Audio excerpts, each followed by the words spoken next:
जो इंसान इसकी तरफ चला जाता है बज़ाते खुद तबाह नहीं होता बल्कि पूरी पूरी नस्लें तबाह होती हैं। हमें उस रास्ते पर जाने से ही मना कर दिया गया है जो एक बुरा और बेहयाई वाला रास्ता है। औज़ु बिल्लाहि मिनश्शैतानिर्रजीम बिस्मिल्लाहिर्रहमानिर्रहीम वला तक़रबुज़्ज़िना इन्नहु कान फ़ाहिशतन व साअ सबीला। और ज़िना के करीब भी न जाओ, ये बड़ा ही बुरा और बेहयाई का रास्ता है। अब देखें कि इस आयत में अल्लाह ताला ये नहीं फरमा रहे कि ला तज़िनु यानी ज़िना नहीं करो, बल्कि ये फरमाया जा रहा है कि ज़िना के करीब भी मत जाओ। अब ज़िना के करीब भी ना जाने से क्या मुराद है? कुछ ऐसी चीज़ें डिस्कस कर लेते हैं जिनकी बेस पर हम लोग एक दिन ज़िना कर देते हैं। सबसे पहले बात शुरू होती है नज़र से। हम लोग जब किसी को किसी बुरी निगाह से देखते हैं तो उसके मुतालिक हमारे दिल में गलत किस्म के ख्यालात पैदा हो जाते हैं। और फिर इसमें दूसरी चीज़ चैटिंग है कि जब हम लोग किसी नामहरम से बात कर रहे होते हैं तो हम लोगों को अपने कलाम में ऐसी चीज़ें नहीं शामिल करनी चाहिए जो हमें ज़िना के करीब ले जाएं। और फिर उसके बाद वीडियो कॉलिंग शुरू होती है, फिर उसके बाद फिजिकल मीटिंग शुरू होती हैं। तो इन तमाम चीज़ों से यहाँ बचने का हुक्म दिया गया है। कुरान पाक इतना वसी कलाम है कि हमें उस रास्ते पर जाने से ही मना कर दिया गया है जो एक बुरा और बेहयाई वाला रास्ता है। और फिर हम लोग ये एक्सक्यूज़ बना रहे होते हैं कि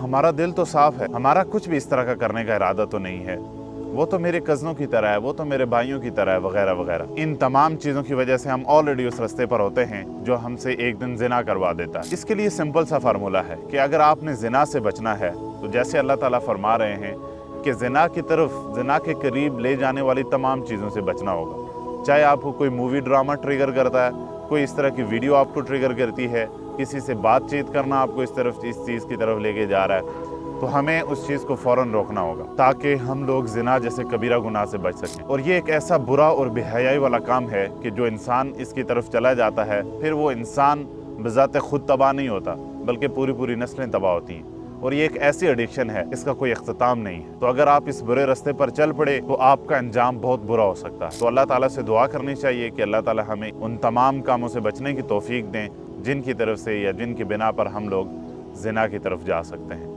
अपना बहुत सारा ख्याल रखें। बारकल्लाह फीक।